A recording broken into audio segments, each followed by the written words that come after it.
ये मत कहो खुदा से मेरी मुश्किलें बड़ी हैं, इन मुश्किलों को कह दो मेरा खुदा बड़ा है, मेरा खुदा बड़ा है। तो कैसे हैं आप लोग?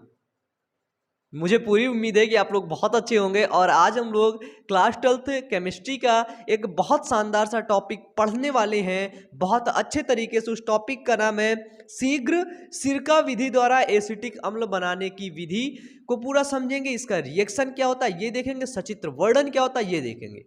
यानी कि इससे आपके क्वेश्चन फाइनली फंसने वाले तो वही हैं, ठीक है। फंसेंगे बिल्कुल, मतलब कन्फर्म है कि फंसेंगे, ठीक है। तो इस टॉपिक को आपको बहुत अच्छे तरीके से पढ़ना है, ठीक है। इस वीडियो को आपको पूरा देखना है और वीडियो को लाइक करके चैनल को सब्सक्राइब। तो हेलो परिंदों, कैसे हो आप लोग? आई होप आप लोग बहुत अच्छे हो गए। और आज हम लोग बात करने वाले हैं क्लास 12th केमिस्ट्री के इम्पॉर्टेंट क्वेश्चन, ठीक है। तो ये क्वेश्चन बहुत इंपॉर्टेंट है आपके एग्जाम के पॉइंट ऑफ व्यू से, ठीक है। कि शीघ्र सिरका विधि द्वारा एसिटिक अम्ल बनाने की विधि का सचित्र वर्णन कीजिए। या फिर आपसे ऐसे पूछ सकते हैं कि एसिटिक अम्ल के औद्योगिक निर्माण की शीघ्र सिरका विधि का सचित्र वर्णन कीजिए और प्रयुक्त समीकरण। ये वाला जो समीकरण है इसको भी लिखना है। तो ये समझ लो कि ये क्वेश्चन ना बहुत इंपॉर्टेंट है, ठीक है।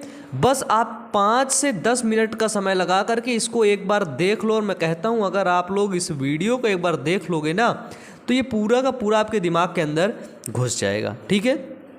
देखो आंसर क्या है कि एसिटिक अम्ल का औद्योगिक निर्माण किण्वन विधि या फिर सिरका विधि के द्वारा किया जाता है।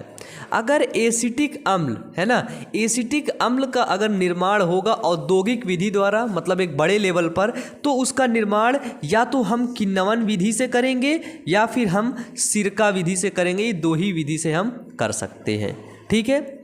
इसके बाद देखिए कि इस विधि में एथिल एल्कोहल का वायु की उपस्थिति में माइकोडर्मा एसिटी नामक जीवाणु द्वारा किण्वन कर एसिटिक अम्ल प्राप्त किया जाता है। ये जो जीवाणु है ना बच्चे, जीवाणु माइकोडर्मा एसिटी, ये बहुत इंपॉर्टेंट है भैया सच में।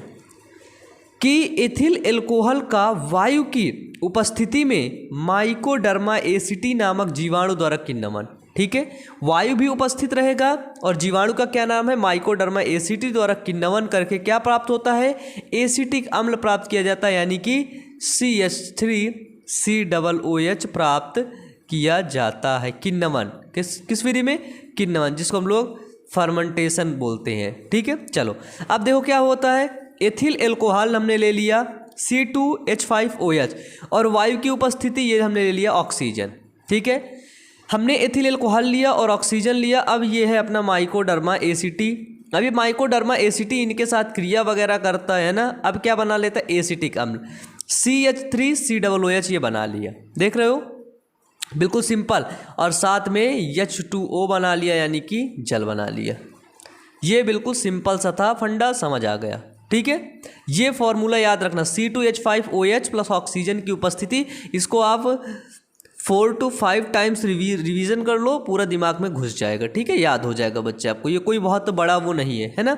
अब देखो विधि कैसे ये बनता है ना। देखो क्या होता है कि इस विधि में चीड़ की लकड़ी की छीलन को, ठीक है, चीड़ की लकड़ी आप लोग जानते हैं, चीड़ का तेल है ना, चीड़ का एक पेड़ होता है, ठीक है। तो चीड़ की लकड़ी के छीलन को पुराने सिरके से नम कर लिया जाता है, ठीक है।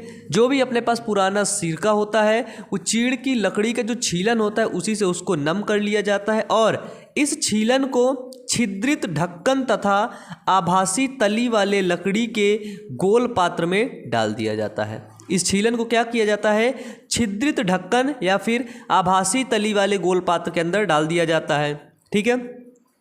इस पात्र में ऊपर लगी एक नली द्वारा एथिल एल्कोहल का 8 से 10% विलयन धीरे धीरे गिराया जाता है, ठीक है। इस पात्र के ऊपर एक ऐसे करके नली लगी रहती है जहां पर इसको डाला जाता है। ये सारी चीज़ें मतलब ये चीड़ की लकड़ी के छीलन को पुराने सिरके के नमी में घोल लिया जाता है जब, ठीक है। तो यहाँ से जो एथिल एल्कोहल आता है, ठीक है, वो 8 से 10% विलयन इसे धीरे धीरे गिराया जाता है, ठीक है। तथा पात्र की निचली सतह पर एक नली द्वारा वायु प्रवाहित की जाती है। एक निचली सतह रहेगी और यहाँ से वायु प्रवाहित की जाएगी, ठीक है। फिर देखो पात्र के ताप को 25 से 30 डिग्री सेंटीग्रेड पर रखा जाता है। यानी कि जो बर्तन का तापमान होगा ना, इस बर्तन का जो यहाँ पे जो इसका तापमान होगा वो 25 से 30 डिग्री सेंटीग्रेड रहेगा। ठीक है, 25 से 30 डिग्री सेंटीग्रेड, ठीक है, इसका तापमान रहेगा। इन परिस्थितियों में जीवाणु माइकोटर्मा एसिटी एथिल एल्कोहल का ऑक्सीकरण एसिटिक अम्ल में कर देता है।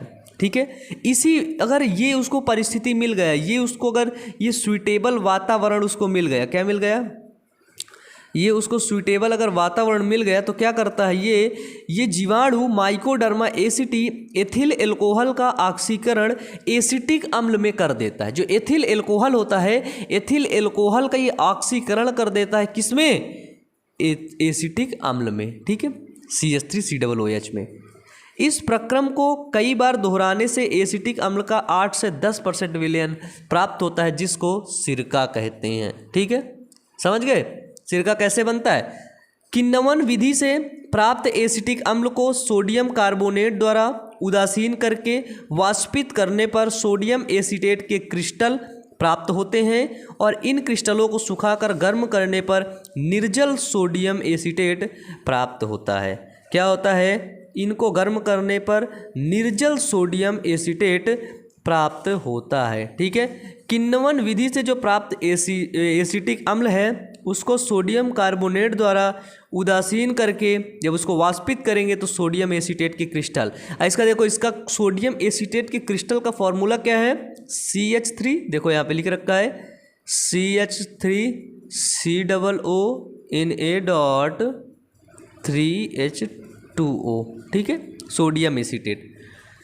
चलो आगे देखते हैं भैया, आगे का क्या सीन है इसका। ठीक है, ये देखो यहाँ पे दे रखा है एसिटिक अम्ल का सांद्रण, है ना, ग्लेसियस एसिटिक अम्ल को प्राप्त करना, है ना।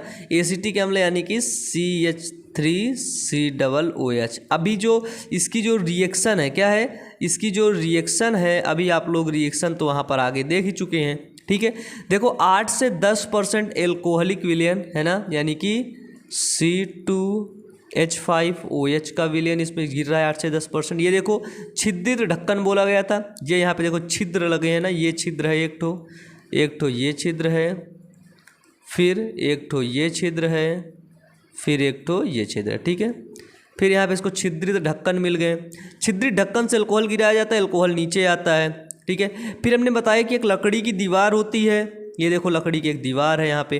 फिर बताया कि वायु भेजने के लिए एक नीचे से छिद्र होता है, ये यहाँ पे देखो छिद्र लगे हैं, और इन छिद्र का पर्टिकुलर काम होता है वायु को भेजना। क्या काम होता है बच्चे, वायु को भेजना। ठीक है, ये अंदर से वायु को यानी कि एयर को बाहर से अंदर की तरफ भेजते हैं। ठीक है, फिर देखो सदृत आधार होता है, फिर यहाँ पे नीचे एसिटिक एसिड यहाँ पे बनने लगता है। ठीक है, जब बार बार ये प्रक्रिया दोहराई जाती है तो CH3COOH यानी कि एसिटिक एसिड बनने लगता है, एसिटिक एसिड जिसको हम लोग सिरका के नाम से जानते हैं। ठीक है, देखो सबसे इम्पॉर्टेंट पॉइंट है बच्चे ये रिएक्शन, इस रिएक्शन को याद कर लेना। ठीक है, ये रिएक्शन अक्सर पूछी जाती है, अगर ये नहीं पूछा गया ना तो रिएक्शन पूछ लिया जाता है। एसिटिक एसिड का फॉर्मूला पूछ लिया जाता है, भैया बताओ इसका फॉर्मूला क्या होता है ना। ये एथिल अल्कोहल का फॉर्मूला क्या होता है ना।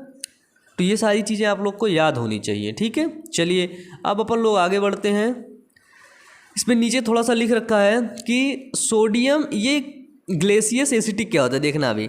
तो सोडियम एसीटेट का सांद्र सल्फ्यूरिक अम्ल के साथ आसवन करने पर, ठीक है, जब सोडियम एसीटेट को लेंगे और उसको सांद्र सल्फ्यूरिक अम्ल के साथ उसका आसवन करेंगे तो 99.5% हमको शुद्ध एसिटिक अम्ल प्राप्त होता है। कितना प्राप्त होगा, शुद्ध एसिटिक अम्ल हमको 99.5% प्राप्त होगा, यानी कि 5% भी उसमें शुद्धियाँ रहेंगी, मिलावटें रहेंगी। ठीक है, जिसे 16.7, ठीक है, सेल्सियस तक ठंडा कर करके, है ना, और 100% शुद्ध एसिटिक अम्ल के बर्फ के समान श्वेत क्रिस्टल प्राप्त होते हैं। अगर हम इसको इतना ठंडा कर देंगे तो क्या होगा, 100% शुद्ध एसिटिक अम्ल के बर्फ के समान एक श्वेत क्रिस्टल प्राप्त हो। क्रिस्टल जानते हो, जो आपका डायमंड होता है ना, डायमंड देख रहे हो, डायमंड किस प्रकार से होता है, क्रिस्टल से मिलकर के बना होता है ना, क्रिस्टल। ठीक है। इसे ग्लेसियस एसिटिक अम्ल कहते हैं। जब इसको क्रिस्टल के रूप में फॉर्म हो जाएगा तो इसको ग्लेसियस एसिटिक अम्ल कहेंगे। ठीक है, तो ये था आपका इंपॉर्टेंट क्वेश्चन और ये क्वेश्चन यहीं पर खत्म होता है। और भी क्वेश्चन चैनल पर अपलोड है, आप लोग चैनल को चेक कर लीजिएगा। ठीक है, तो आप लोग वीडियो को जल्दी से लाइक करके चैनल को सब्सक्राइब कर दीजिएगा। तो मिलते हैं अगले वीडियो में, तब तक के लिए wish you all the best. Thank you.